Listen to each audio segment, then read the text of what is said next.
கோவை மாவட்டம் மேட்டுப்பாளையம் தொகுதி அதிமுக சட்டமன்ற உறுப்பினர் ஏ.கே. செல்வராஜ் இன்று தன்னுடைய ஆதரவாளர்களுடன் மேட்டுப்பாளையம் நகராட்சி அலுவலகம் வந்து அங்கிருந்த நகராட்சி ஆணையர் அமுதா கிட்ட வளர்ச்சி திட்ட பணிகளுக்காக ஏன் நிதி ஒதுக்க நடவடிக்கை எடுக்கல அப்படின்னு கேட்டதா சொல்லப்படுது.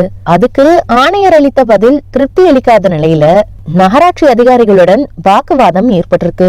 இந்த நிலையில திமுகவை சேர்ந்த நகர்மன்ற தலைவர் மெஹரிபா பர்வீன் தன்னுடைய ஆதரவாளர்களுடன் வந்து எம்எல்ஏ கிட்ட பதிலளிக்க முயன்றிருக்காங்க.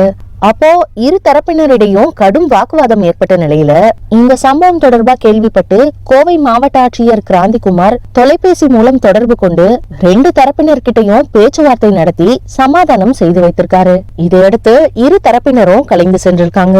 இந்த சம்பவத்தினால அந்த பகுதி முழுக்க சிறிது நேரம் பரபரப்பா காணப்பட்டிருக்கு.